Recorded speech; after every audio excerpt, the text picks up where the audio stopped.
कहत कबीर सुनो भाई साधो, कहत कबीर सुनो भाई साधो, अरे कहत कबीर सुनो भाई साधो, कहत कबीर सुनो भाई साधो। साहब मिले सबूरी में, अरे साहब मिले सबूरी में, मन लागो यार फकीरी में। When one is still, then one is still of experiences. In stillness there is no experience. To be still is to let all experience come to a standstill. And then there will be the eternal or the, Which is not an experience. right? Which is not an experience. The eternal is not something Yes. that the mind can sense or capture No. as a happening. The mind Correct. comes Yes. upon yes.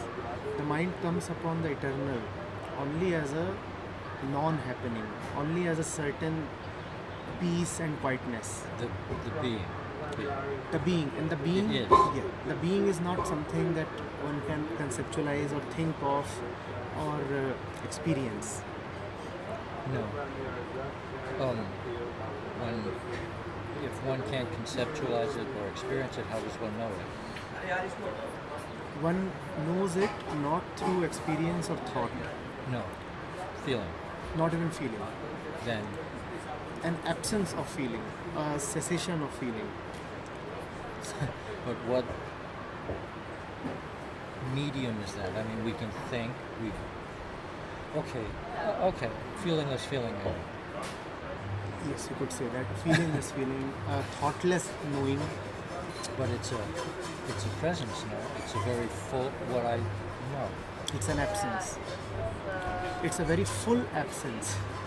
It's a very full Okay, absence. semantics, I think. No, not the semantics. It's something essential, not just a matter of I'm language. missing something there. Yes. You see, what is it that you call as present?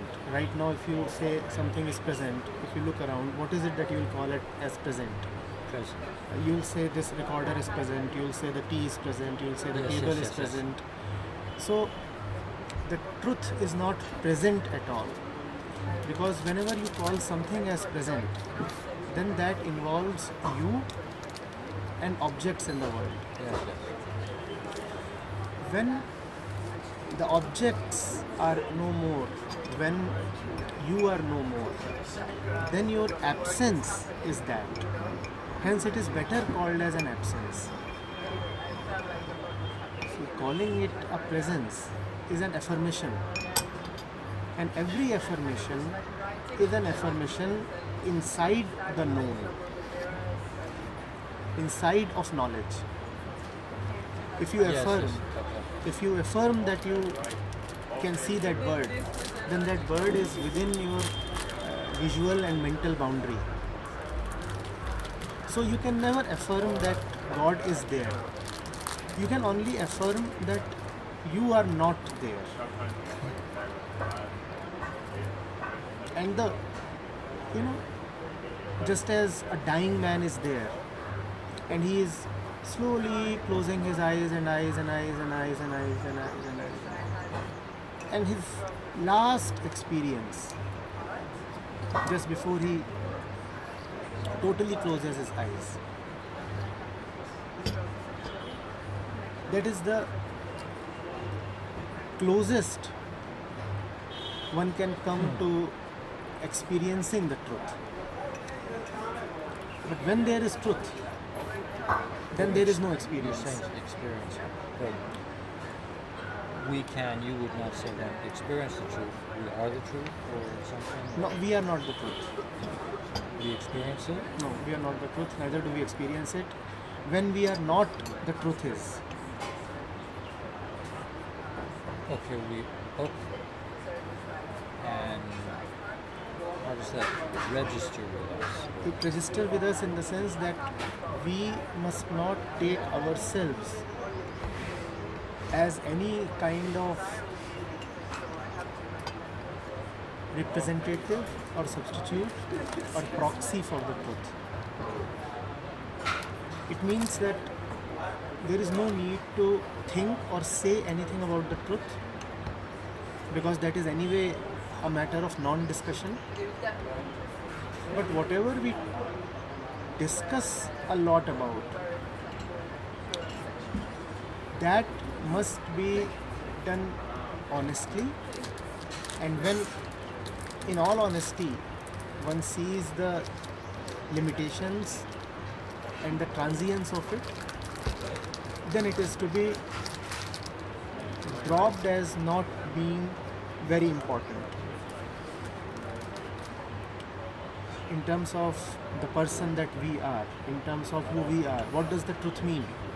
In terms of Yes, okay. Yes. Well, I've heard of Sat-Chit-Anand. yes, Is that the same thing? You would agree? yes. See, Sat-Chit-Anand. What is Anand? Joy. Yes, okay.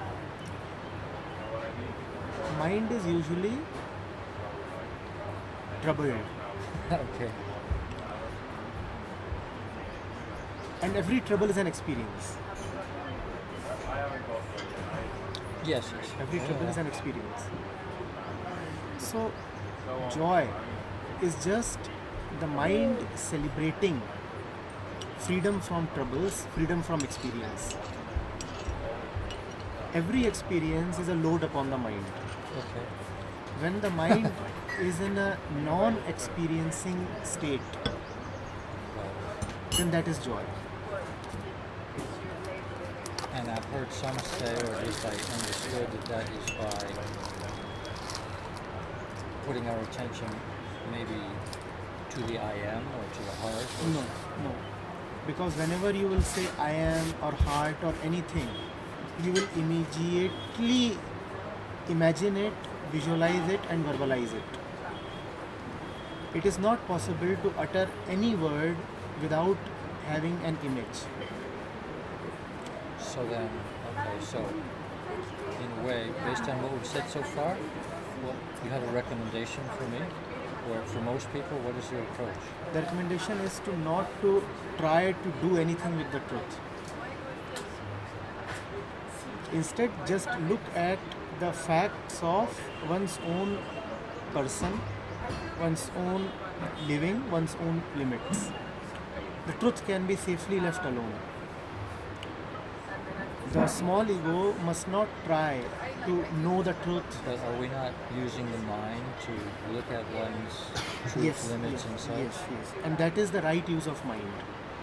The mind's use is to not to try to know God, but to know oneself.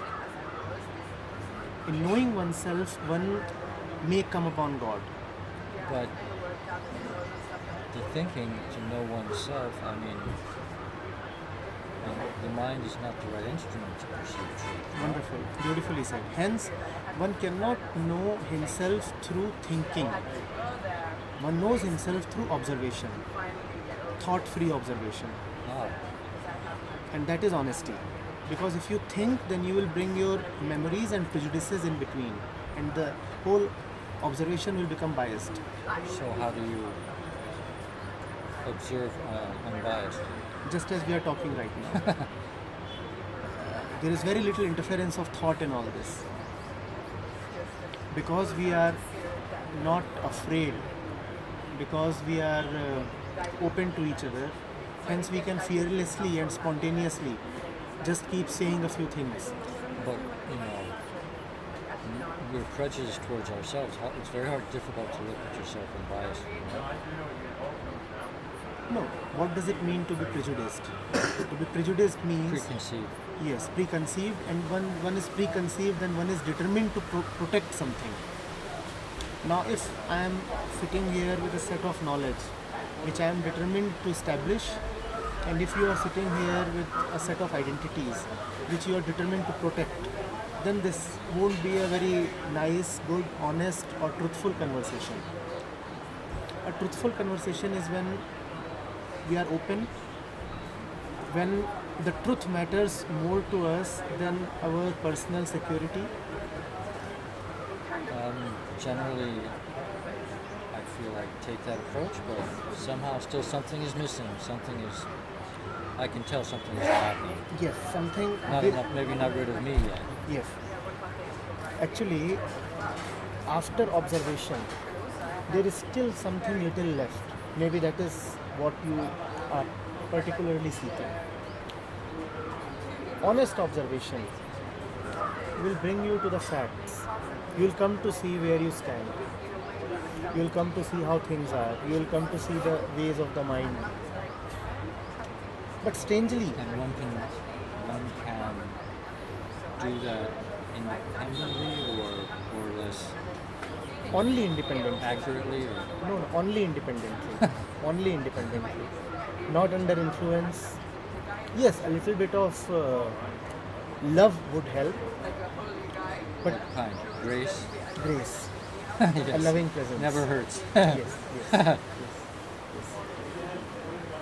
But the strange thing about mind is that even after coming to know what facts are, it still does not want to give up its falsenesses. Upon seeing the facts, it is not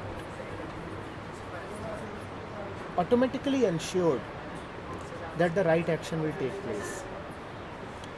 99% of the work has been done just by honest observation. Yet it is possible that even after knowing what the state of one's life is, one still sticks to his old ways and continues. It's like this. This example Quick must. question. Sorry, quick question. So this approach would be no matter what your condition or situation, Yes, yes, observe yes, yes. Yes. honestly. Yes, it doesn't matter what your condition is. Honestly, you watch that condition, whatever the condition is, and you must admit it that this is the condition. If I'm afraid, I admit I'm afraid, and there is no shame or guilt in that. One can be afraid; it's all right.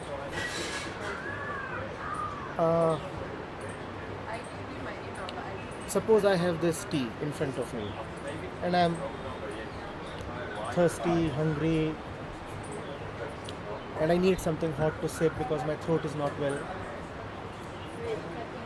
So I desperately need this cup. Now, my friend comes to me and reveals to me that there is something not quite alright with this tea. So he has shown to me that this tea, let's say, contains something stale, something improper. Now that has been told to me. In an intellectual sense, I know. I also realize that this tea is not good for me. But it is possible that I may still not be prepared to leave this tea. Why? Because there is still no guarantee that after leaving this, something better will come. Mind wants security. Security is our nature. Mind wants it. Unless there is an assurance that something better than what you have will follow, letting go or dropping is difficult to happen automatically. This assurance that after this goes, whatever will come, and I do not know what will come, but whatever will come will be all right. This assurance is very necessary, faith. So observation must be backed with faith. If observation is not backed with faith, then observation will only result in suffering.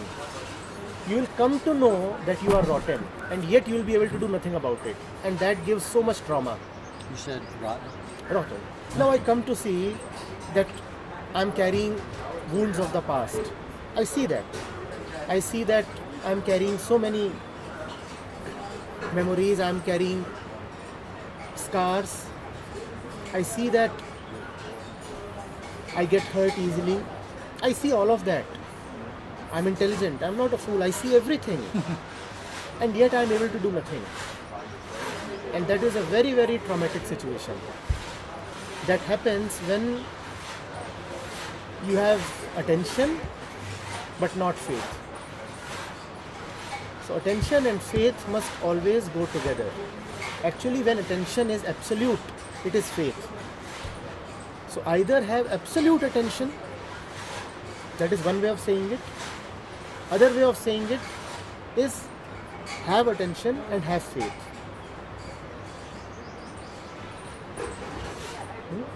Yeah, not much faith for me. That's one thing with the mind of mankind, and much more with the Western mind.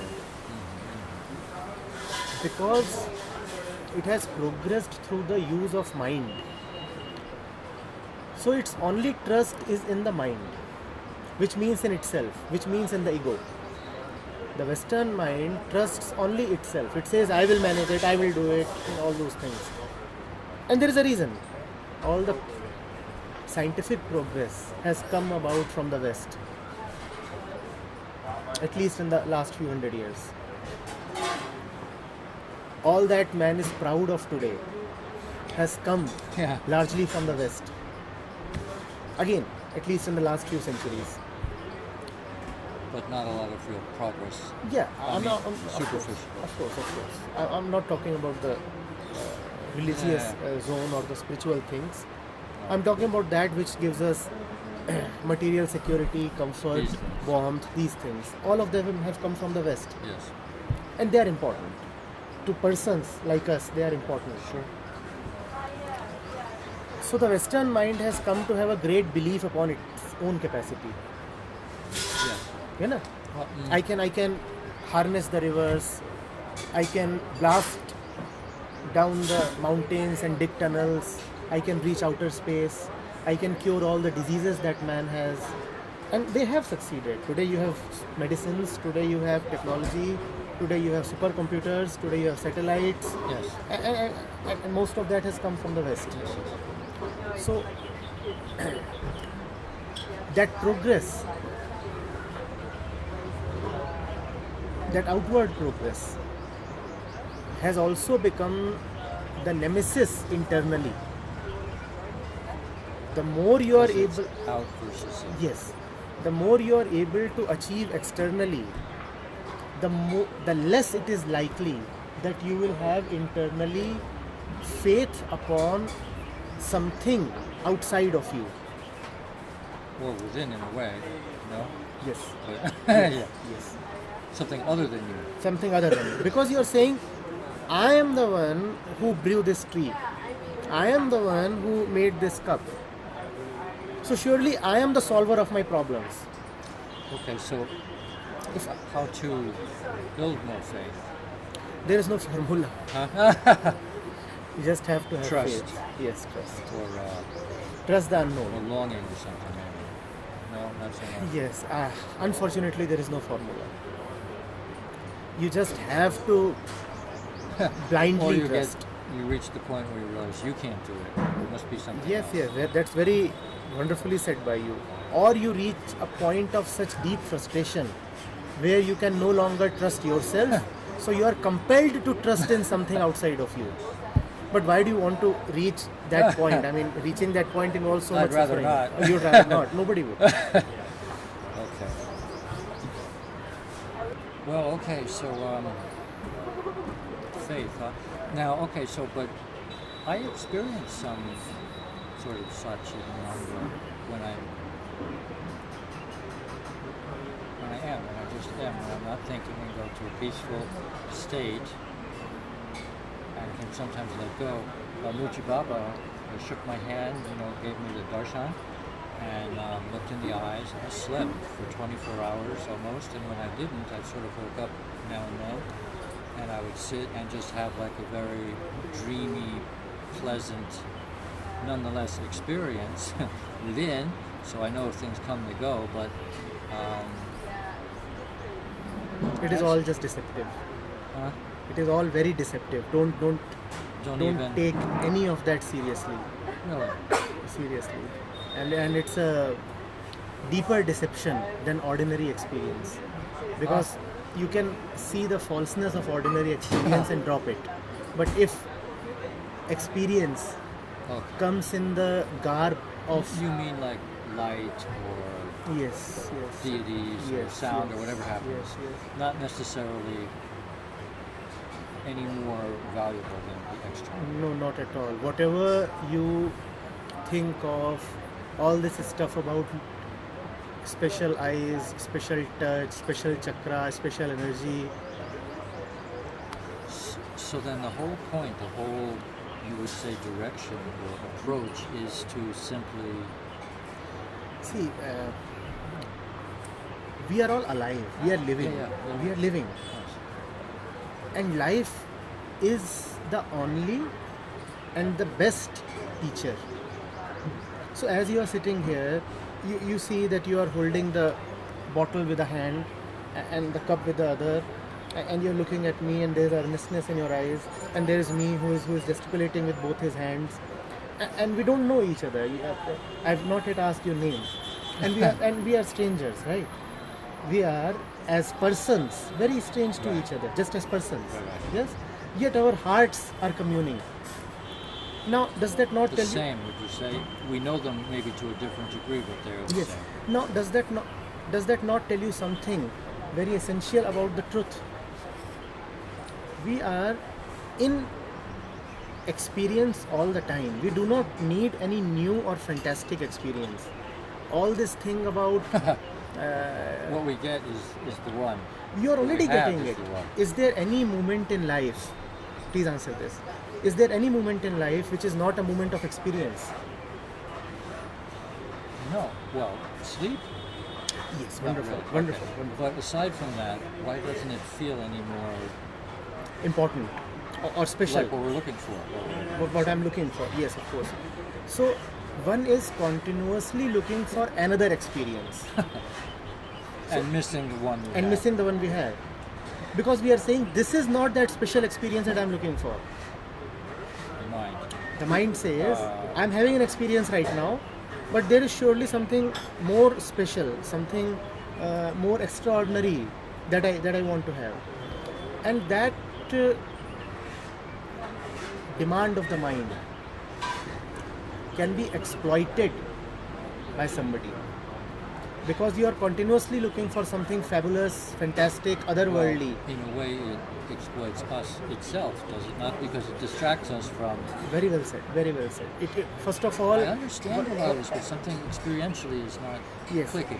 the only thing that can click is that this fascination with experience can go.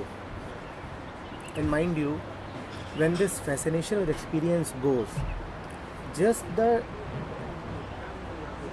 dropping down of experience, just the calming down of experience, just the ebbing down of the experience is in itself such a wonderful experience that you can call it Sat-Chit-Anand. What Sat-Chit-Anand? Sat-Chit-Anand. And Sat-Chit-Anand is exactly that. The mind is always in a state of agitation, turmoil, movement. Yes. When that agitation and movement comes down, keeps coming down, then that relief is called Sat-Chit-Anand. And one does this through just letting go or something. Experience stays only as long as you give importance to it. Attention, you would say? Yes. Experience stays only as long as you attach your identity to it. When you just let experience pass through you without interfering with it, then experience No no meaning. It came, it went away. Then experience does not hold any special meaning for you. Okay. You would, silly question maybe, categorize yourself as Advaita? As a writer, Advaita? Is it the non-duality or the neti-neti or the not so much? not in the limited sense of Advaita. Even if I have to say that I love Advaita or I talk Advaita, then I would Any conceptual thing is limiting. is limiting. Then I would use Advaita in a very all-encompassing sense, because I cannot deny that I'm also devoted. So I'm equally a devotee, bhakti. I cannot deny that everything that I am doing, every sign, every gesture, even the bringing of these books, this talking, this putting up of posters, this installation of canopies in the city, the printing of these books, all of this is a method. So I cannot even say that I am not a believer in Tantra. All of this is Tantra. So all of this goes together. So if I have to say that I am an Advaitin, then that use of the word Advaita would be a very umbrella-like usage. It would be overarching everything. Did you have a teacher? Not in the sense of having one sitting in Sort front of of thing. me, but obviously without a teacher nobody can know anything. So I have had the teacher. More like internal? Yes, the teacher. Huh? Both internal, I external. see, okay. Well, I don't want to take all your time because probably these other people would like to speak with you. Wonderful. I'll come see you again. Yes. Thank you. Thank you very much. Thank you.